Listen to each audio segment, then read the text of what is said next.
Hello welcome जय हिंद प्यारे दोस्तों फॉर्मेटिव स्टडी में आपका स्वागत है। आज इस वीडियो लेक्चर में हम आपके लिए लेकर आए हैं मैथ के मोस्ट इंपॉर्टेंट क्वेश्चन।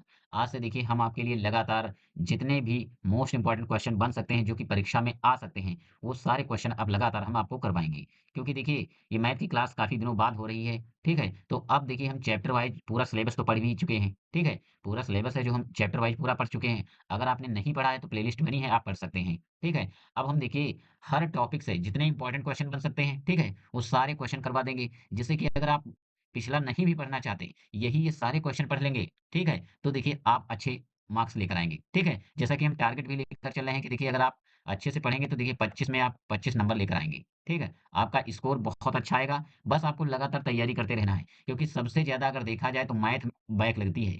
अगर आप सीरियस नहीं हैं, तो अभी से सीरियस हो जाइए। हर टॉपिक के क्वेश्चन हम करवाएँगे, इससे बाहर आपको पढ़ने की ज़रूरत नहीं पड़ेगी।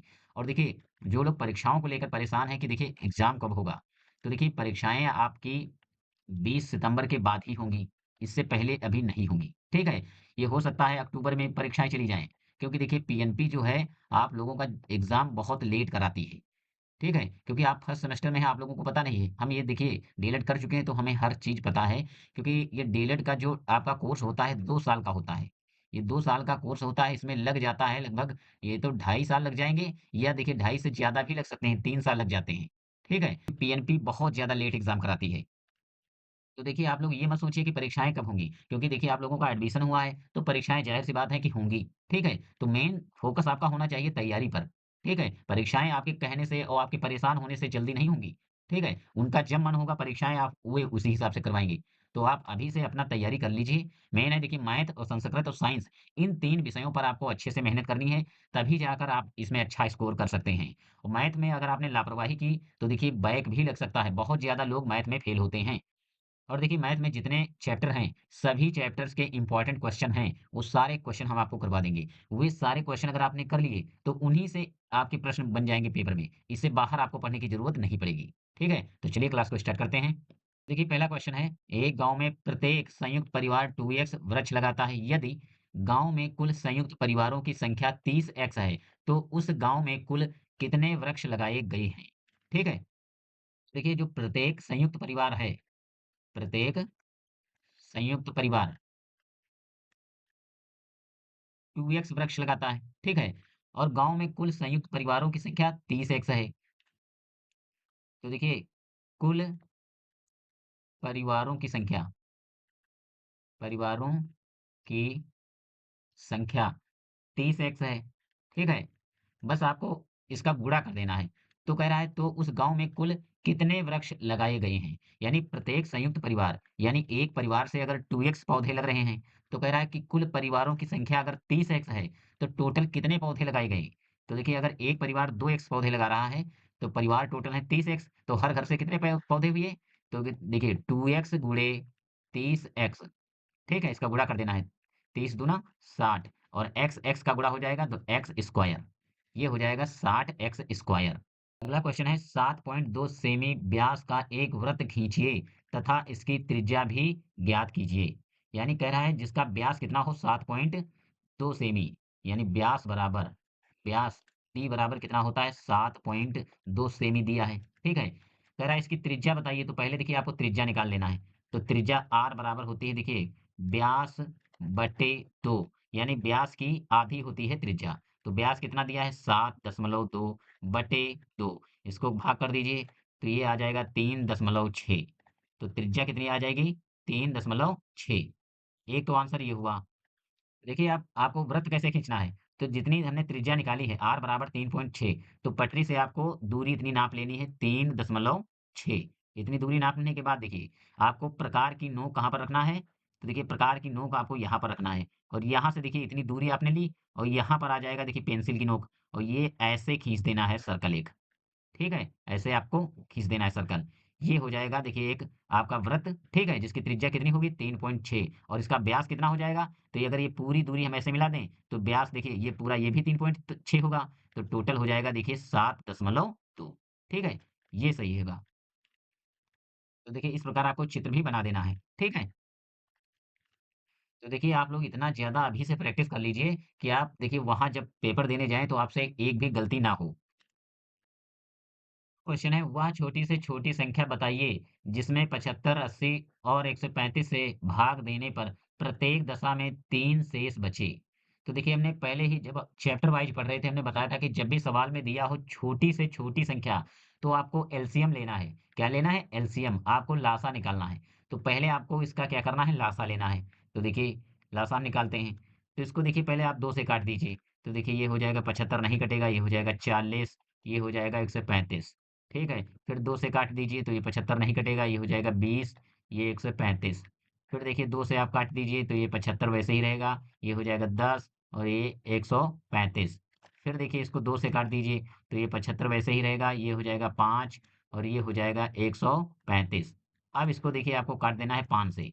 तो जब 5 से काटेंगे तो ये 15 हो जाएगा, ये 1 हो जाएगा, ये हो जाएगा 5 दूनी 10 और 5 सत्ते 35। अब आपको इसको देखिए काट देना है फिर 5 से। तो 5 तिया 15, 1 और ये 27 वैसे ही रहेगा। फिर आपको देखिए इसको काटना है 3 से। तो 3 एकन्ना 3, ये 1 और 3 नवा 27। इसके बाद देखिए अभी ये 3 से और कट जाएगा। तो देखिए इसको 3 से काटिए।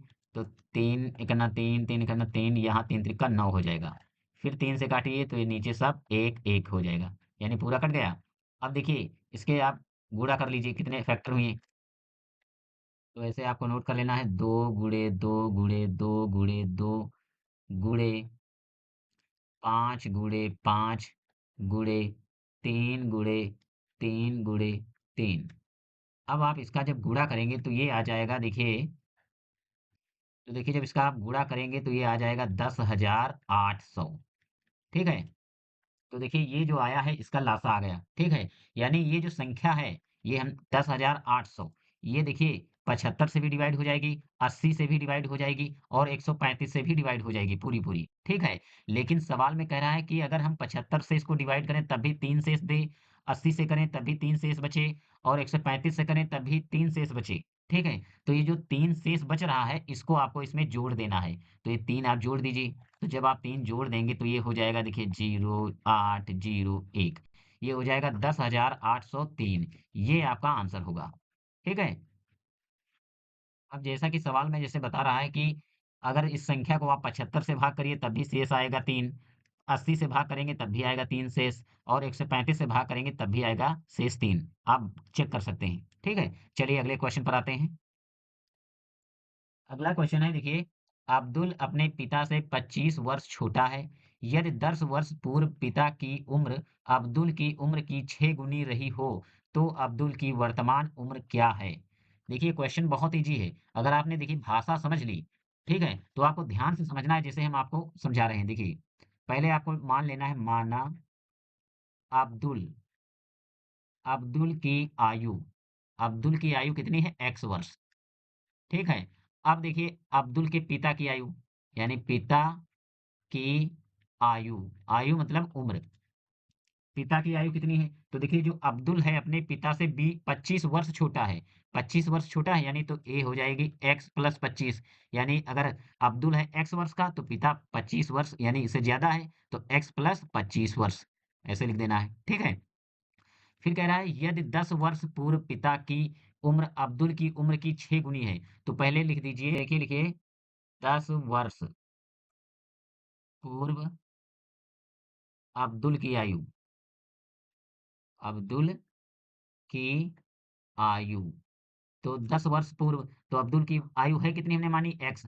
तो x माइनस 10 पूर्व कह रहा है यानी पहले। जब पहले कहें तो देखिए घटा कर लिखना है, अगर बाद में कहता तो जोड़ कर लिखते हैं। तो ये हो जाएगी x माइनस 10 वर्ष।